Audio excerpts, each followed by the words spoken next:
to this New Year's special episode at my YouTube channel. Before we start this video, let me remind you guys to subscribe to my channel. I post a new video every week, so don't miss out on that one, guys. Also ring that little notification bell, because that way you get notified as soon as I post my next video. So New Year's Eve dinner is one of the few occasions where I like to make a starter. I personally think that starters just make a dinner take a little bit too long to make, although it's so nice, you know, to have one.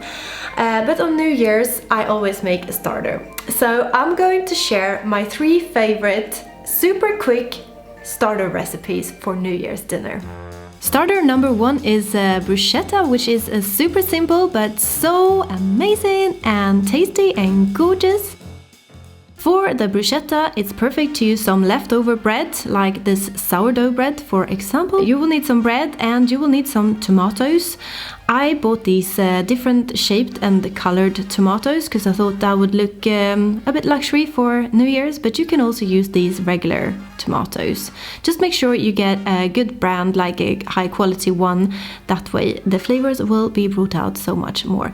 You will need some salt, some pepper, and you will also need some garlic, like a small clove or a big one. You will need some olive oil, and here as well make sure you get a good brand. And we will need some basil, and we're going to start with chopping down the tomatoes.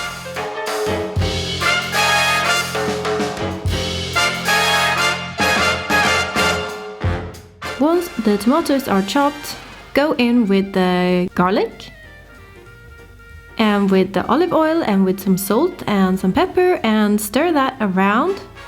Add some fresh basil, give it another little stir, and slice the bread up in smaller pieces. Pop them in the toaster.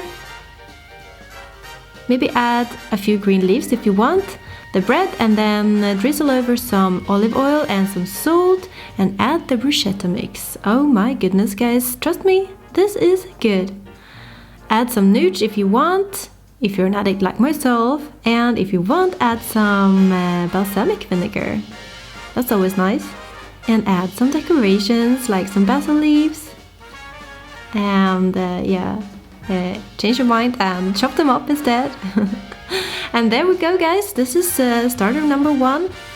Super gorgeous, and this is also perfect if you got a heavier main, because it's quite light and refreshing.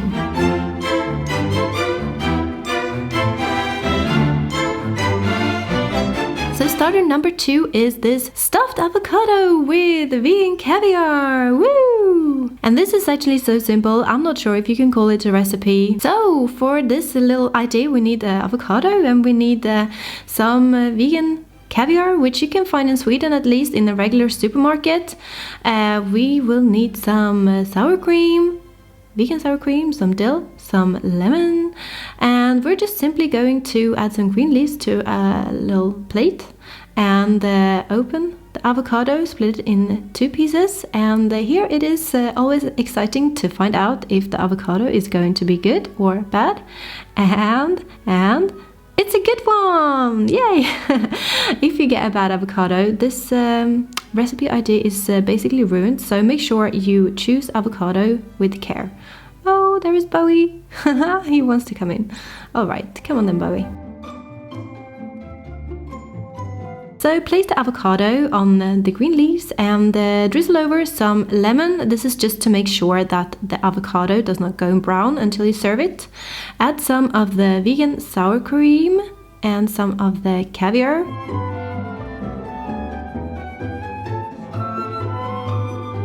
Maybe add a little lemon veg. Be creative here with the decorations, and maybe some dill. And why not some black pepper? I normally put salt on an avocado when I eat it like this, but because the caviar is quite salty, there is no need to add it. Trust me, guys, this is so simple, but it is so yummy, and people always get impressed when I make this. I mean, it's so simple, but it looks like really like luxury because of the caviar, and everybody loves avocado. I don't know anyone who doesn't.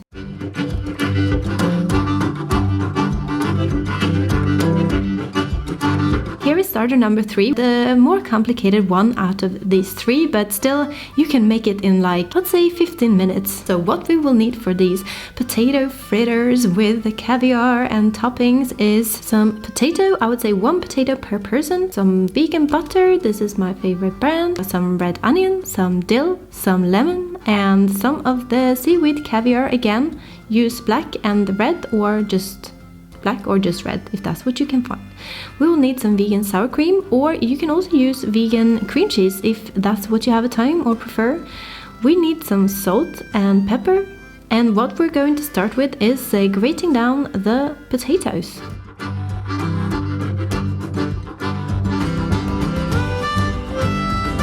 We're going to put some salt on the potatoes.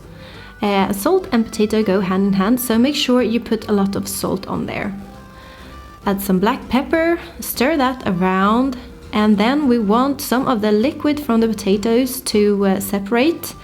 And to make that happen, we're going to put the potatoes in a sieve and just put that to the side while we chop down the red onion.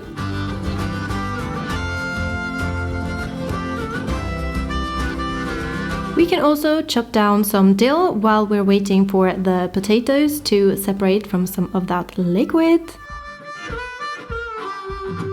And just press out some of that liquid from the grated potatoes. You see there's quite a lot of liquid that has been separated already.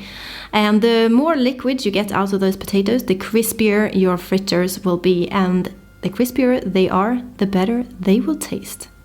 So we're going to add some butter in a frying pan. The more butter you have, the tastier they will be as well. Then you just want to shape like a little dollop into a fritter in the pan. And make sure you have a high heat on to start with, because you want the potato fritters to get some nice color and to crisp up. But of course, make sure you don't burn them as well.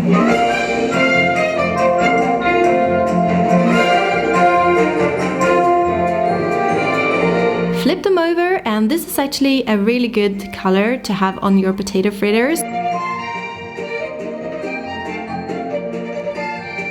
And what you want to do while they are fried on both sides is to put them on this kitchen fence that you have in the oven most of the time, because you want them to be crispy, and if you put them directly on a plate, they won't be crispy. So let them cool down on a little fence just for a couple of minutes until you serve them. Then we're going to top the fritters with some sour cream, some of the caviar, some of the onion, and some of the dill. And you can decorate here and be creative however you want. Maybe drizzle some lemon on there, a little lemon wedge, a little more dill, and boom, guys! There we have our amazingly luxury little starter fritter. Trust me guys, this is so good. These are my 3 to-go-to starters. Thank you guys so much for watching this video. I hope you enjoyed it. If you did, make sure you hit the like button below and subscribe to my channel.